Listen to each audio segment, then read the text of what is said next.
What's up, fight fans? Welcome back to the channel. Today, we're diving into a story that might just leave Arman Tsarukyan and his fans shaking their heads. Why?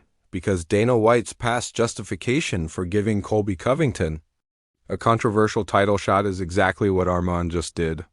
And yet, he's getting snubbed. Let's break it all down. So here's the deal. Arman Tsarukyan flew to Las Vegas for UFC 317. Ready and waiting as the official backup fighter for the lightweight title fight. He cut weight. He showed up.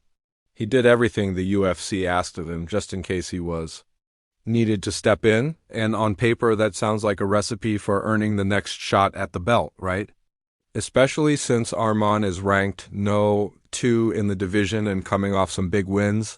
Let's rewind to 2023. Remember, UFC 286 in London? Colby Covington showed up out of nowhere as the backup for Leon Edwards versus Kamaru Usman 3. Colby had already lost twice to Usman, and his only win after that was over Jorge Masvidal, hardly a world-beating resume at that point. But Dana White loved the fact that Colby cut weight, made the trip, and put himself in position. At the press conference, Dana flat out said, "Colby came here and cut weight and did everything to be here for this fight. He deserves the fight, not to mention he's the second or third best guy in the world." That set up Edwards versus Covington for the title later that year, even though a lot of fans thought it made no sense. Fast forward back to UFC 317, and Arman Tsarukyan does the exact same thing.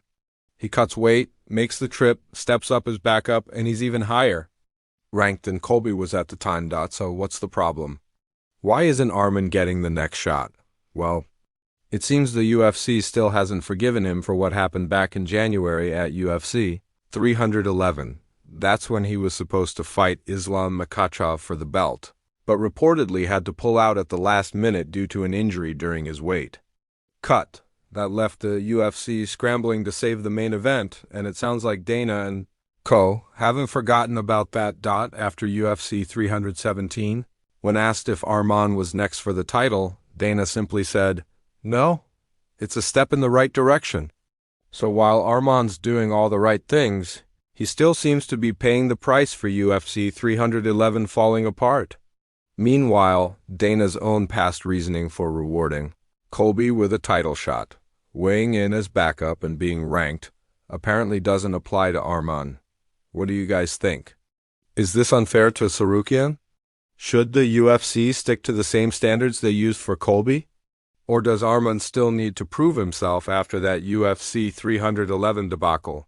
Drop your thoughts in the comments below. I can't wait to hear what you all have to say. And don't forget to like, subscribe, and hit that notification bell for more fight breakdowns, news, and stories like this one. Until next time, fight fans, stay sharp.